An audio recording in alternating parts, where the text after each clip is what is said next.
Kia ora and welcome to Cinema in Context, where we discuss all things film and the connections between. My name is Jeremy Downing. I'm Sarah Watt. And I'm William Chen. And each month at Cinema in Context, we discuss two films, one current and one retrospective with some connection. It could be the same director, the same actor, or a similar theme. This month, we are discussing Godzilla vs. Kong. Is that correct? I always get it mixed up. Kong vs. Godzilla? Godzilla vs. Kong. Godzilla vs. Kong, which came out at the cinema this year, and Kramer vs. Kramer, which came out in 1979, and everything in between, the spectrum of versus films. Please be aware that we will be spoilering many of these movies, and I think we should give ourselves a little bit of a round of applause. It is our fifth year, it's our fifth anniversary, people. Woo! Yeah! Woo! So 5 years of doing this podcast, episode 61. We are so stoked to have you all listeners. We hope you enjoy our conversation this month. So, let's start with Godzilla vs. Kong. Sarah, do you want to give us a bit of a download on what this film is about? Yeah, sure. Thanks, Jeremy. Yeah, so, I'm not 100% sure, but to my mind, Godzilla vs. Kong is a film about a big monkey who lives on an island and comes to town because we need him to fight some kind of Japanese dinosaur thing, maybe lizard, not sure. And they have to fight. Wow. Thank you, Sarah. I'm happy to add to that if you... Yeah, I think someone's going to need to, Jeremy, Yeah. so yeah. So they have light-up scales, lots of clunky dialogue, and a journey to the center of the earth, which was my favorite part of the movie, which we'll talk about soon. I mean, what an act 2 that was. William, do you want to kind of bring us on home with something a bit more cohesive? Guys. So I guess what I want to say about Godzilla vs. Kong, or I guess other things as well, but this month I watched the showdown between two titans of the silver screen, where the title characters engaged in a vicious, multi-part tete-a-tete. Although the combatants are equally billed, the hairy one actually gets the majority of the screen time, with his nemesis showing up every so often to mess stuff up. He is further humanized through his paternal relationship with an adorable moppet, who might just be the best actor of the whole thing. In the end, after the dust settles and the horrific collateral damage is brushed aside, the two fighters come to a understanding of sorts about the whole ruckus and kind of reconcile. But enough about Kramer v. Kramer, everyone. That's wonderful, though. And I mean, we definitely tongue-in-cheek picked these two films as a way to talk about the spectrum of versus movies. But, I mean, I'm keen to jump in about the kids straight away, because I agree with you, William. The children in both movies, whilst the indigenous girl in Kong... Well, what is it called? Godzilla vs. Kong. Potentially problematic, but she was a wonderful little actor. Yeah. And oh my the goodness. best moment of the movie was her coming out on the ship and pointing up at Kong. Like an E.T. moment sort of thing. And the boy in Kramer vs. Kramer, he did one more movie and then he retired from acting. Although he did a lot of TV stuff. Just so we're super clear, the little child in Godzilla vs. Kong that we're discussing is not that annoying moppet from Stranger Things. Billy Ray's... What's her name? Billy Ray. Cyrus. Billy Bobby Brown. Right. I thought she was great in this movie. Enola Holmes herself. She's fine, but she's not the moppet we're talking about. Are we talking about Julian Dennison? No, but we will. He's there. But we're talking about Kaylee Hottle, the most gorgeous little screen child I have ever seen, who is actually deaf, hearing impaired in real life. Right. Comes from an entire family, in a lineage of hearing impaired family. And I really loved the fact that she and American Sign Language was effortlessly melded into this blockbuster movie in a really authentic kind of way that will hopefully do heaps for not just, I suppose, may I call it the disability world, but particularly also that particular language. Yeah. Mm-hmm. It's pretty amazing that in a lot of the film blurbs, like ASL is listed as one of the official languages of the movie. Yeah. And she was great as well. Yeah. Yeah, that was super touching. I forgot about the kid when I did my plot summary. She really is the best thing in the whole film. And that's not to say I didn't hate the movie. No, what am I trying to say? That's not to say that I you hated did it. hate the movie. Yeah, I mean, it was ridiculous. It was absolutely ridiculous from start to finish, and I was laughing out loud the whole way through. But Yeah, she was a lovely little light in the middle of this film. It's about light in the middle of the earth. I'll stop. Getting super I don't know about super deep actually, Sarah, rein it in. No, but seriously, guys, getting a bit meta about it. I think one thing I did appreciate about Godzilla vs. Kong, and particularly, I guess, illustrated by this lovely relationship with the little girl and the monkey. He's not a monkey. What is he? What am I meant to call him? Ape. He's an ape, right? Of course. Yeah.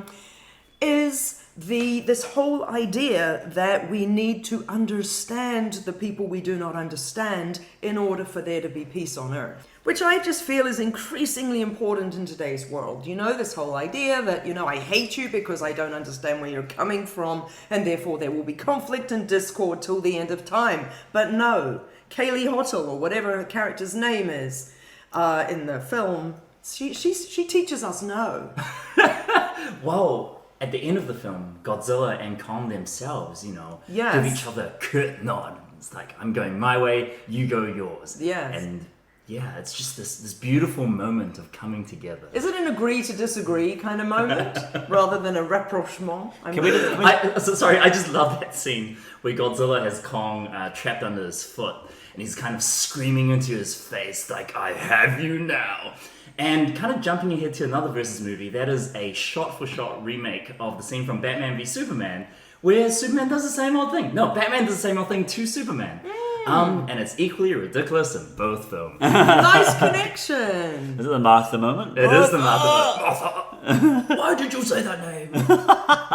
I really just think that the whole premise of why Kong is versus Godzilla is because they have an ancient rivalry. Like, that's just the explanation. There was a war. They have an ancient rivalry. Move on. Nothing to see here. No other reasons to investigate. But the whole logic of this movie is hilariously bad. Guys, as William would say. Look, I just want to make something really clear. I took this assignment really seriously, and I don't know if you know, or indeed if I've said it before, but I am actually legally trained. I legit qualified as a lawyer in this country. So with this assignment, I thought to myself, here I'm faced with people in opposition, and I assessed the facts and the evidence in each of the films that I watched in order to make a fair judgment by the end of it as to who would win. So I must just say that I found the case between Godzilla and Kong very, very unfair. I found that Kong's legal team brought so much more to the argument. He got so much more screen time. He got the relationship with the small child. We got to understand him as a character. We got to really know what had been going on in his past that might be mitigating circumstances in sentencing. And then poor old Godzilla, foreign, I might add, and not understood, not given a translator, really not given his due in this court case, I feel was marginalised horrifically. So, being the sort of compassionate judge that I am, I actually came down on the side of Godzilla, but mainly because I feel that he was underrepresented. And that his legal team was full of the most annoying people on Earth. That's right, corrupt, clearly corrupt. And not having his best interests at heart. Can I just ask, what was the point of those characters, the Team Godzilla? Like, they skulk around Scooby-Doo style in very, very high security facilities. They get caught in question mark?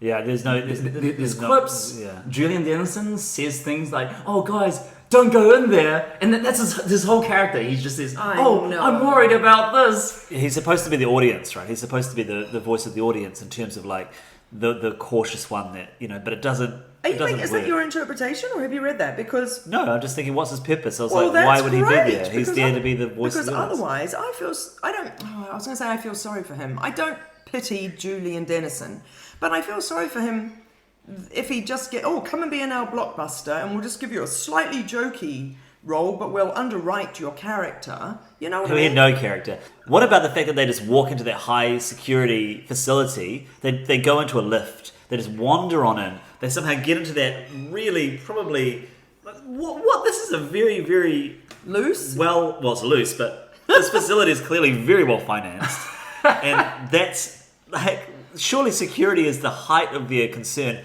And then they go into that room in Hong Kong, and the door password to close the door. So it's literally 1, 2, 3. She's like, Millie Bobby Brown is like, boop, boop, boop, done. Door's disabled. And then the guards are like, open the door. Yeah, open the door. Open the door. Oh.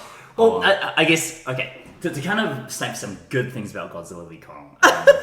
Okay, then. All right. Oh, you mean Alexander Skarsgård? No, I do not mean Alexander Skarsgård. Or Rebecca Hall. I think most of the humans are just really, really, really underwritten, to echo what you guys were saying. Goodness, the worst case scenario is probably, Carl Chandler. Yeah. Goodness gracious, he comes out and one of his first lines, and this is in the trailer, is Godzilla's out there hurting people and we don't know why. Yes. Yeah. I just love the line, and I said in our chat before this, Millie Bobby Brown's character is trying to, and so we've got to figure out why he's doing this. And he's like, creatures are like humans. They change too. I was like, what is this dialogue? Or the Alexander Skarsgård scene where he goes to Rebecca Hall and is like imploring her to encourage Godzilla on this ridiculous mission. I don't know what this mission is. And she's like, no, we can't control him. He can't be tamed. He's like, please. All right then. But I'm calling the shots. It is quite extraordinary because then they're getting into A-list actor territory, aren't they? Oh yeah, heck yeah. So it's quite extraordinary that did they read the script or I don't know. Well, I know Alexander Skarsgård, he chose it because he wanted to just have fun. Like, he's done a lot of really dark characters in films. That's true. And he thought, I'll just have fun. And I've heard a lot of actors say similar things about the Marvel films, and people like Kate Blanchett and those sort of people are like, I just want to go and do like a green screen movie and have fun and do a film my kids can see. Like, those are some of the common. But it does look like they are having fun, so maybe that is something. It also the storyline is like, let's give a 6-year-old $300 million. When the robot came into it, I was like, it's like you ask a kid, it's like, okay, if Godzilla and Kong have to fight someone, who would they fight? And the kid's like, a robot Godzilla. Yeah. With laser eyes. Yeah. But yeah, I thought the action in the movie was incredible. The visuals are very, very well done. I think, because it's so cool that this movie's directed by Adam Wingard of all people. And, he's made some brilliant, like, real low-budget stuff. Thrillers. We were talking about The Guest. The Guest. Which is one of my most favoritist ever indie films. Do you know of it? No, I don't know any of this stuff. Dan Stevens, best known to those who watch Downton Abbey as Matthew Crawley from Downton Abbey. So, therefore, this rather handsome blonde toff goes American, I'm not spoilering this, to play a returned serviceman who turns up on the doorstep of an ordinary family in middle America. As the titular guest. As the titular guest, that's right. Dan Stevens is the guest. And he turns up and he's one of these characters who has a murky backstory. Is it true? Is it not? Professes to have known their son who was also in the armed forces. And then he sort of inveigles his way into the family in both positive and negative ways. It's absolutely fascinating, thrilling, ultimately violent, extraordinary. He's amazing. He's a revelation. And so Adam Wingard made that. And now this. And I think a lot of the clarity in his low-budget stuff is fully on display in Godzilla vs. Kong. Like, you compare this movie to Michael Bay's Transformers movies, which are probably more expensive, probably visually more complex, but cut to pieces and edited in a way that you just have no idea what's going on. Yeah. Whereas this movie, every time Godzilla fights Kong, or vice versa, there is such clarity in geography and timing, right, and vision. And choreography and as choreography, well. Yes, sure. Right? You know exactly what's going on, and there are some touches in this movie which are just so good. These tiny little scenes that when I watched it, I sat back and went, whoa, that was cool. There's a scene where a jet plane is taking off from an aircraft carrier, and one of the monsters is on the aircraft carrier and tipping the whole thing, so you see the monster in the background all blurry from the POV of the cockpit. It's like, this is incredible. Another scene where the center of the Earth spaceships come out of the center of the Earth in the middle of their battle in Hong Kong, and they're kind of strafing this laser fight, and it's first-person perspective, and it looks like the coolest Universal Studios ride of all time. That was amazing, that shot, and it went through both. It placed you with where both Kong and Godzilla are. And I will say that for all of the silliness in the script, and I think it is the script, but it also didn't try to be anything that it wasn't. It was true. when they went to the center of the earth, I was like, oh yeah, okay, I'm all for this, because it was so goofy at the start that I was already sort of prepped for that.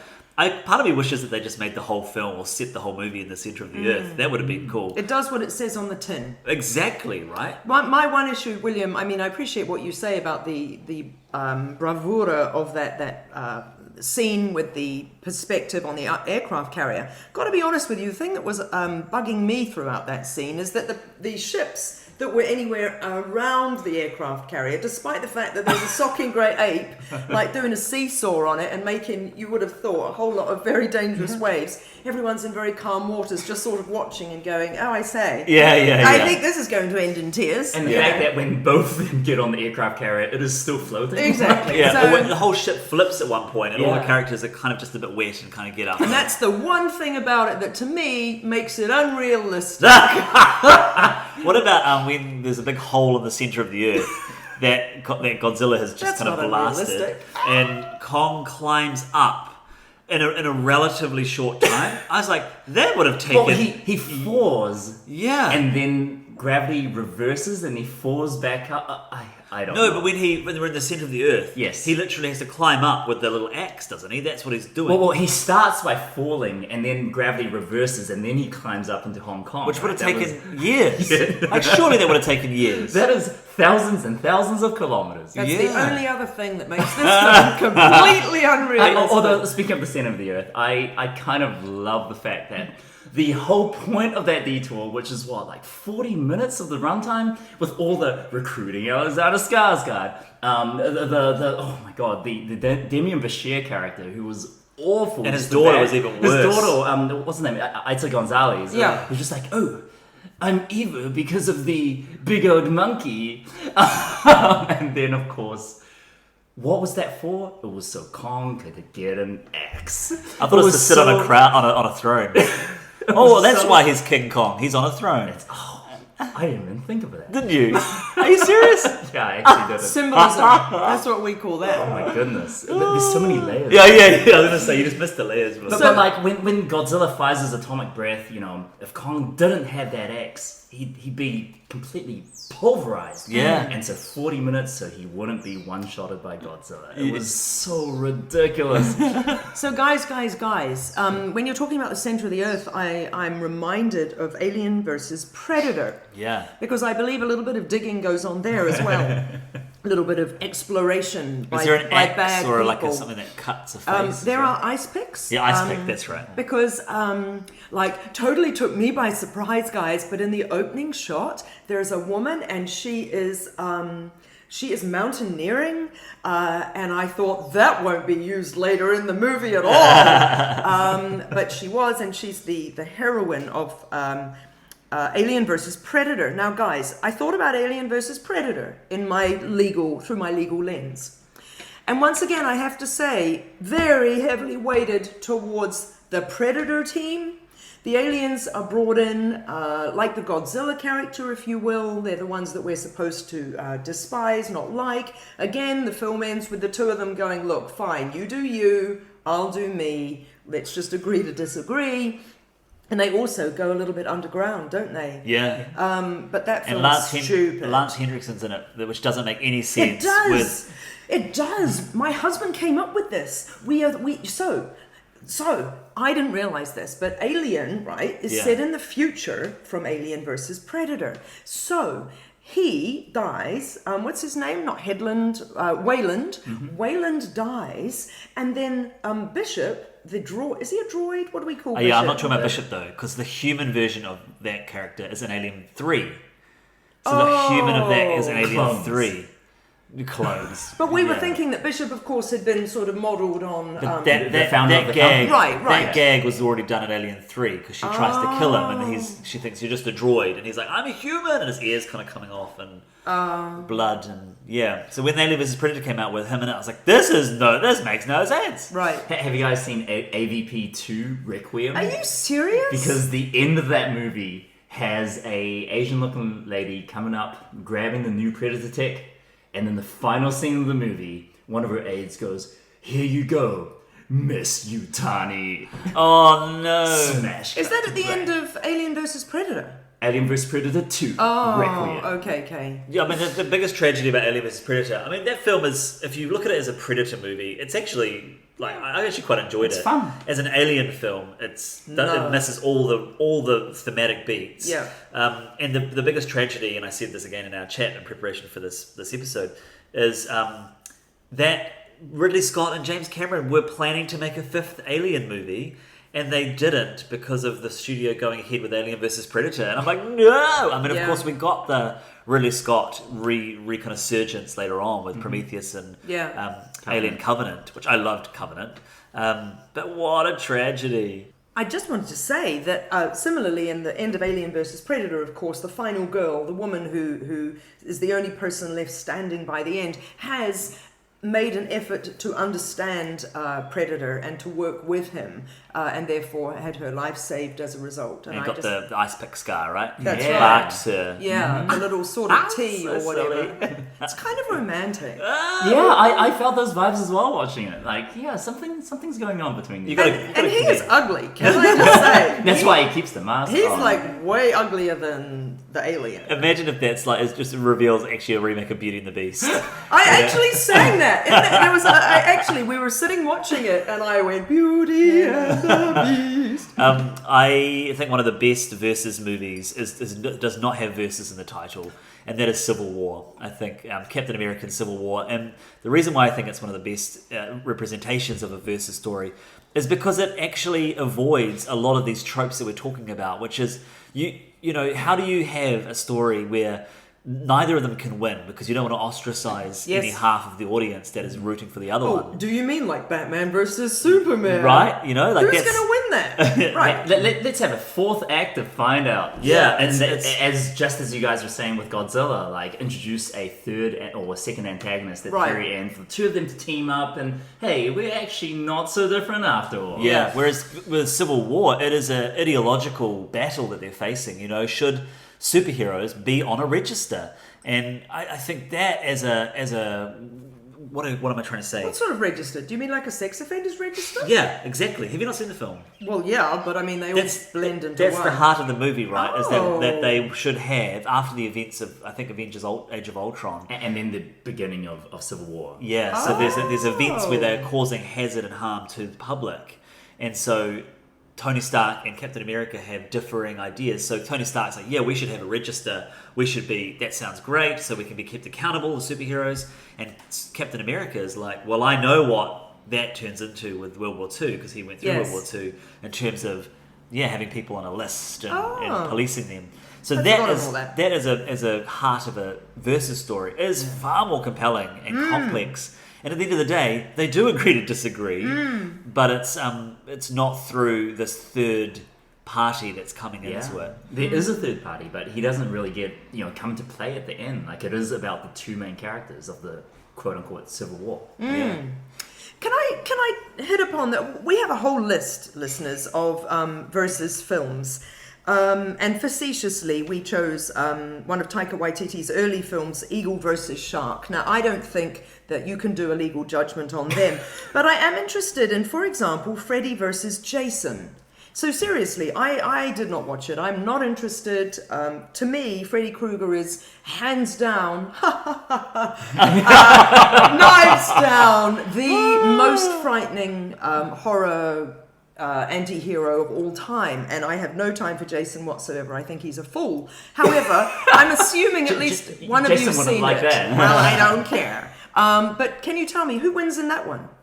I don't remember. I just remember Kelly Rowland walking backwards with like really terrible, like raging music, and then I think she dies. I remember the nu metal in that movie. There's a lot of nu metal.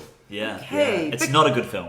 Because presumably neither franchise was going to allow their guy to be taken down by the other. Do they take each other to hell in that movie? I can't remember. Again, that's the music was more memorable than the movie. Right. Okay. Well, I just wondered. Who's the Italian horror director?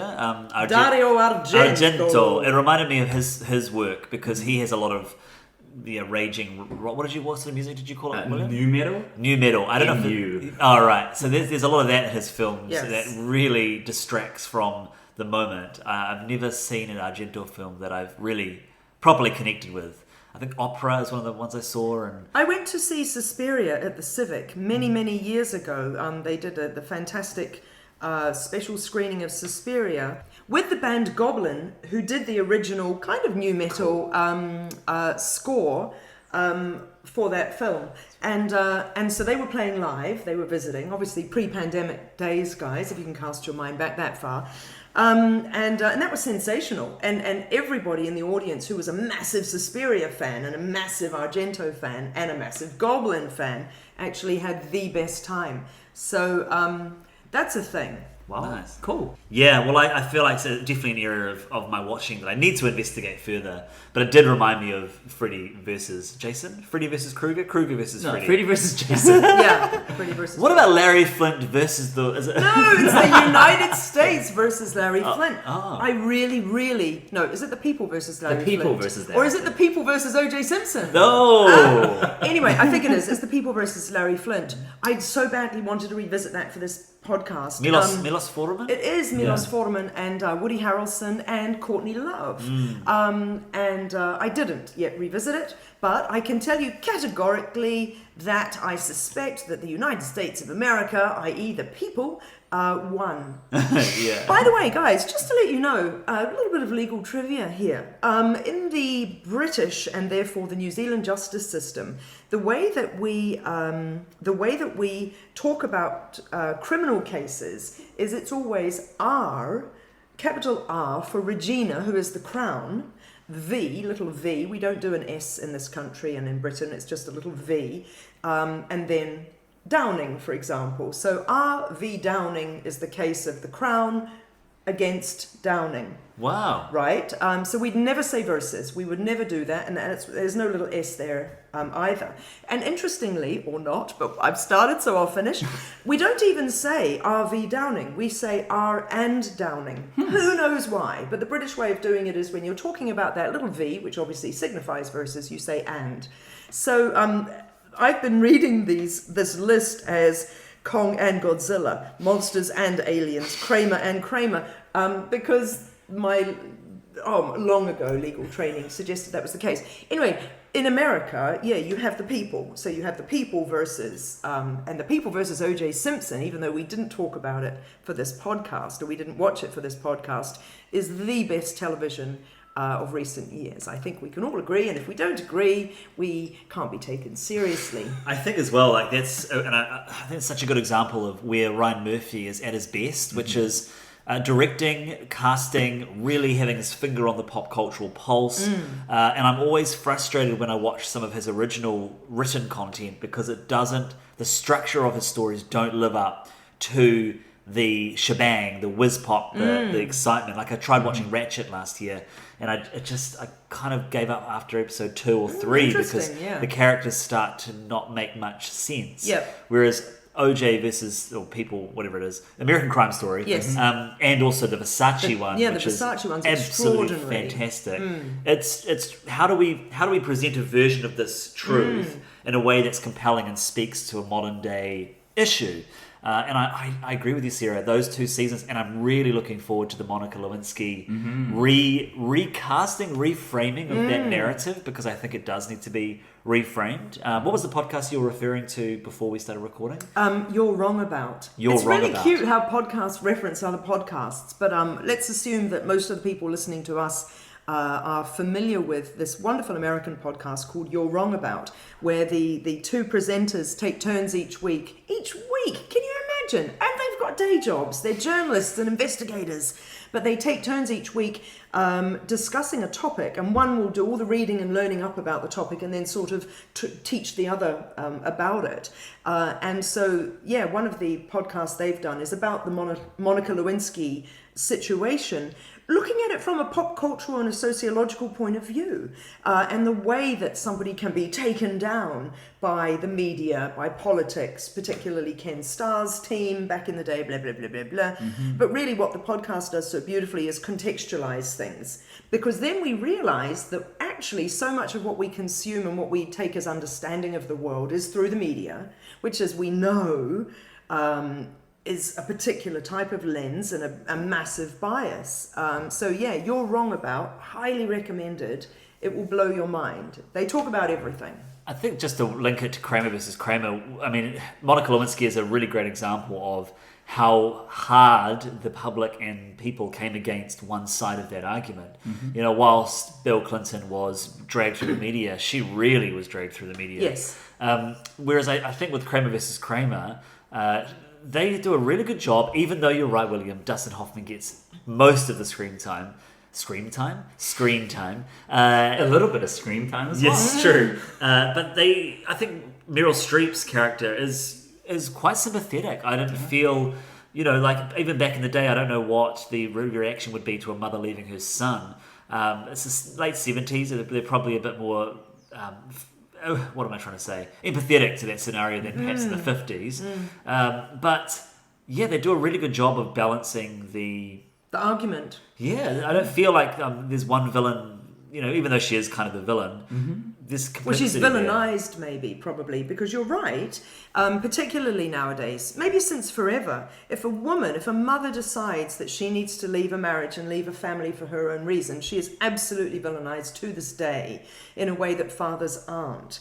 And I think that's just a really sad fact. I think there's obviously some sort of sexist bias going on, but it's also a sad fact that it is easier for a father to leave a family or a relationship. And so therefore, because it's more common, it's less shocking. So the minute that a woman decides this is killing me or not working out for me or I am not living my best life or whatever it might be, everyone's like, no way, you cannot do that. I thought how they portrayed that was very, very interesting in terms of the pacing of the movie, because you start with Meryl Streep, but very, very quickly the attention shifts to Dustin Hoffman, and she disappears for a large swath of the movie. The first hour, right? The first hour is really like the Mrs. Doubtfire story. Yeah, with him becoming a better dad. With him making French toast with eggshells. But when she comes back, it's done in a way that feels really, really organic, I felt. And during the court case, when she actually pleads her case, you as the audience become understanding of her side of the story. Give us a summary. What's her argument for wanting to leave? Well, I guess her argument is that she left because she was unhappy and that people change. And that, where she didn't think that she was a good mother for Billy when, it was of the moment, in the spur of the moment. Having time to reconsider and going through therapy, she understands that she was wrong. And I felt as an audience member, I could completely see where she was coming from. And it was only through, a very short snippet of dialogue that filled in all of the blanks that we didn't get in the first half of the movie, which was really nice. You know, the Meryl Streep wrote that monologue. She rewrote that monologue because she read the script and she said, this just doesn't really resonate with what I think this character will be going through. And I think it did do a lot to villainize her further. Whereas the director gave her the opportunity to rewrite it. And apart from cutting, I think, 2 sentences, what was on the screen was what Meryl Streep wrote. Cool. And her thing is that I've been Billy. Was it Billy? Billy, yeah. I've been Billy's mother for 5 years, and I had 18 months where I needed to reconsider. I shouldn't be judged for those 18 months, for the rest of my life. It's a really well put together argument, and not even argument. It's a really well put together complex scenario. I think Dustin Hoffman as well was going through, I know he was going through a really messy divorce during that time, and a lot of his experiences were woven into the film as well. When he won the Academy Award, I think he thanked divorce.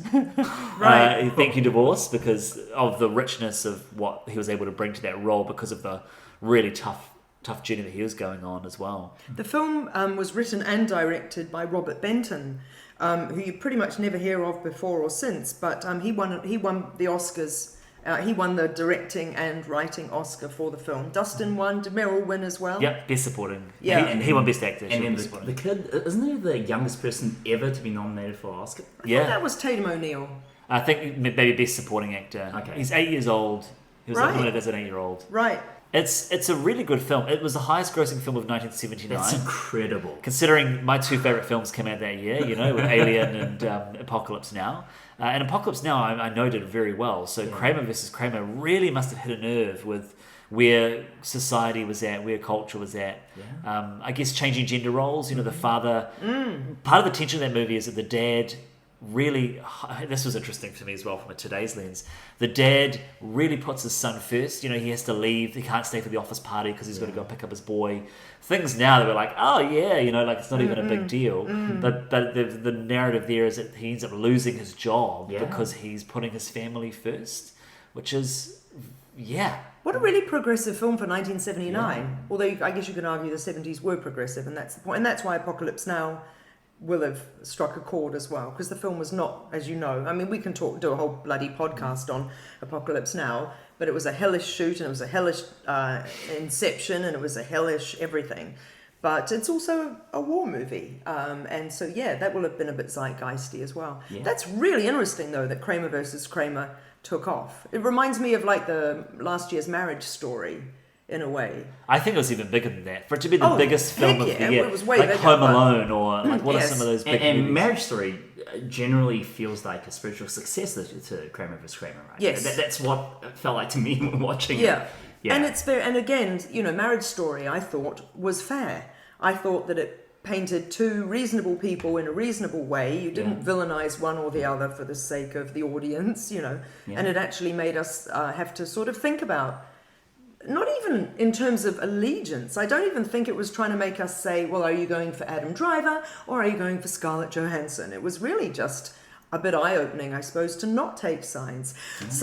Which brings me back to the theme of all of these movies, which should be reconciliation and rapprochement, and that we should be less divisive as a society, less divided as a society, and that we should be more at one with those that we disagree with.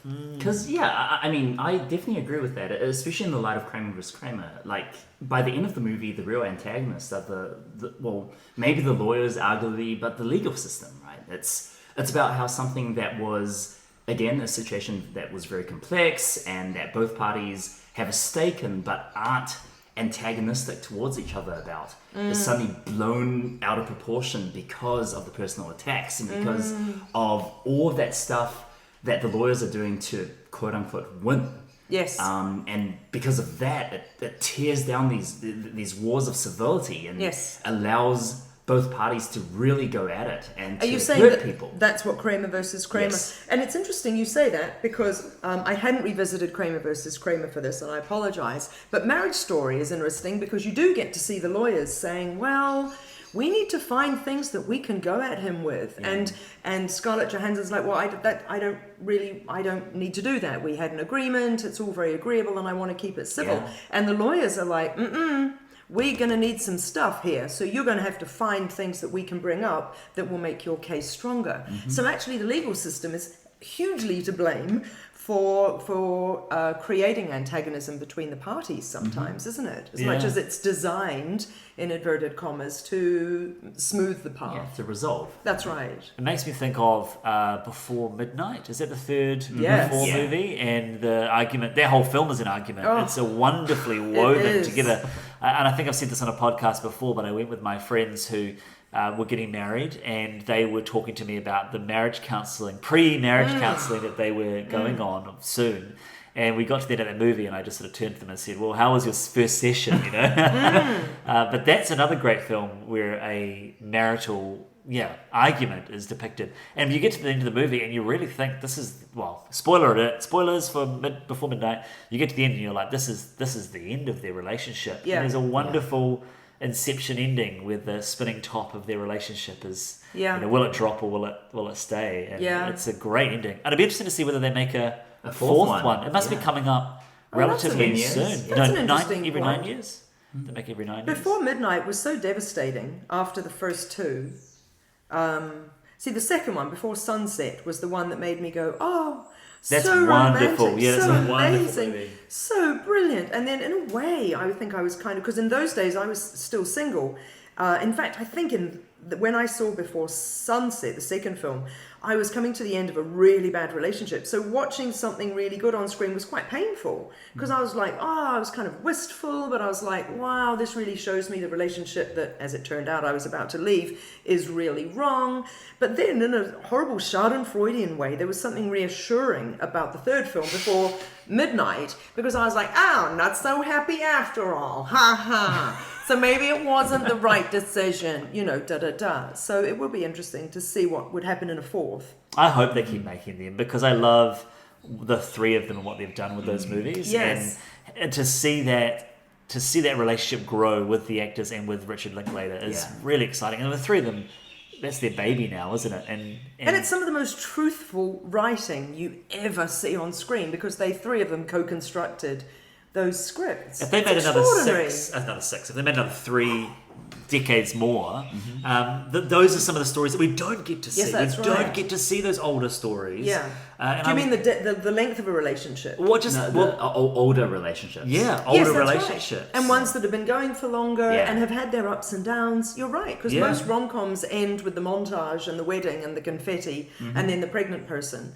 And well, they do, don't they? Not the pregnancy, because pregnancy is like beyond the realm of fantasy in rom-com. Well, it depends. Like in Notting Hill, I love that film. I do love Notting Hill. She's pregnant on a park bench with Hugh Grant, not like on her own like a beggar. Pregnant on a park bench at the end, and you're like, oh, their life's going to be amazing. But it's actually really good when you watch things like The Breakup and that, and you go, actually, nah. Yeah. Well, let's go around. Final thoughts, or maybe final versus movie that you wanted to kind of bring this in for a close. Well, the one that we've kind of mentioned a little bit is Batman v Superman, which was, it is a really, really bad movie, and I think it really paints how good Godzilla v Kong is in comparison. Have you guys seen Batman v Superman: Dawn of Justice, whether it's the theatrical cut or the director's cut? I've seen one of them, and I don't remember anything about it. Because the director's cut is like 3+ hours long. Right. It's ridiculous.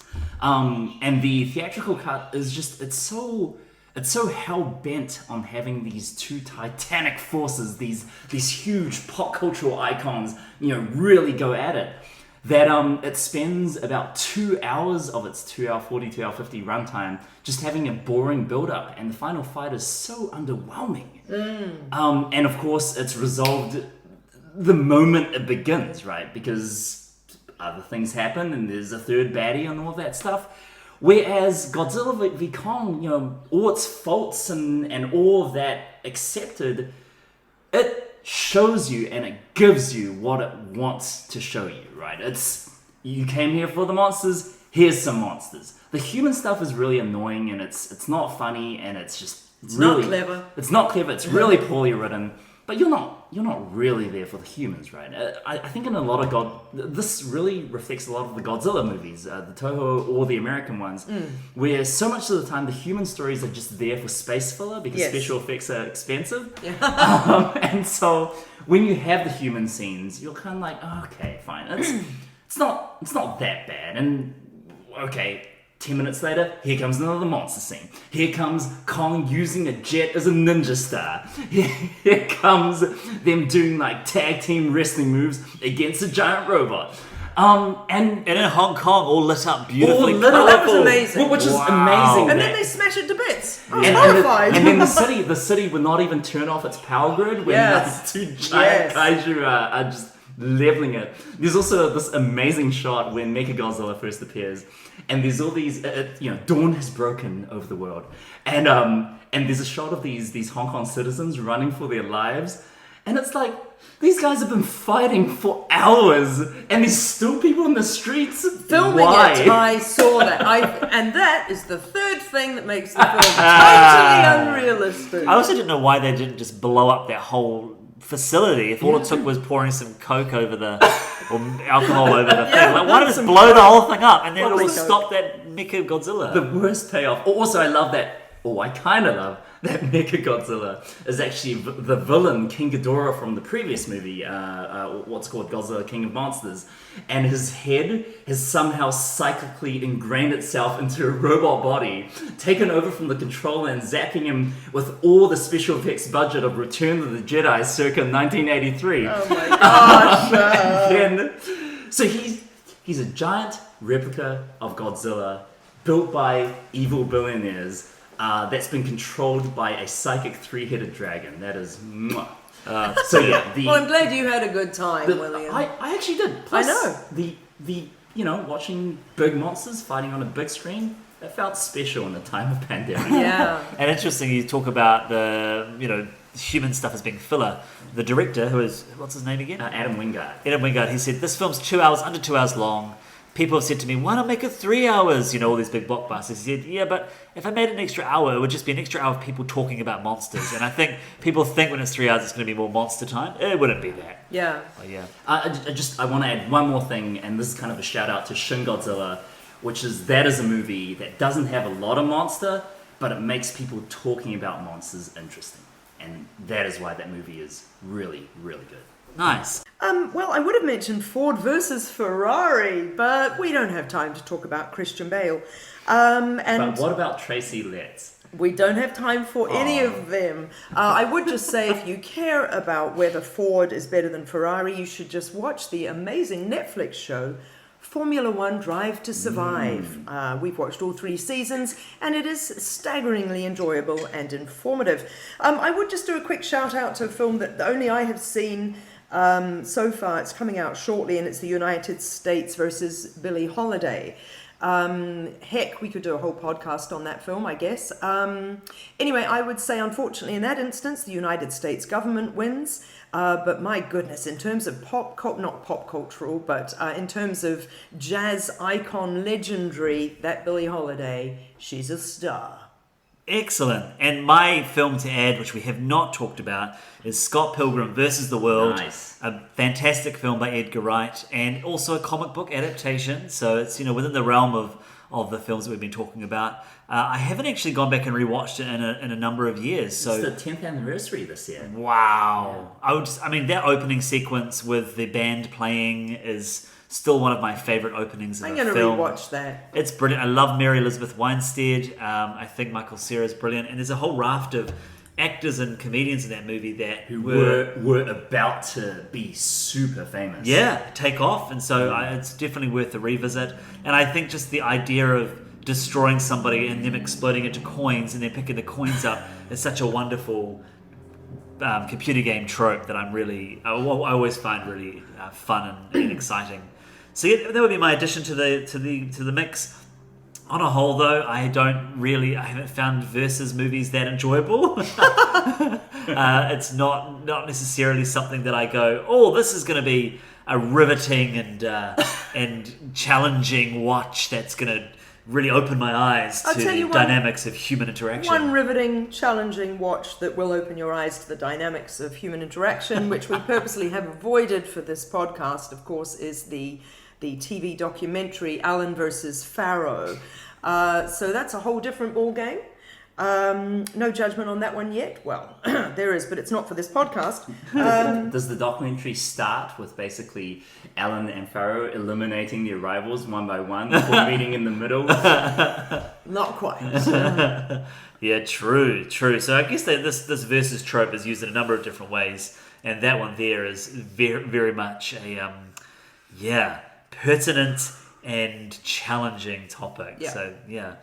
Well, on that note, thank you for listening to another episode of Cinema in Context. If you enjoyed our podcast, then please share it with your film-loving friends. You can listen to Cinema in Context through SoundCloud, Spotify, Apple Podcasts, Stitcher, Radio Public, and Amazon Music. You can also follow us on Facebook, YouTube, Twitter, and Instagram, which are great places to let us know what you think of this episode or give us suggestions for future films to discuss and compare. Look out for our next episode in a month's time, and until then, No more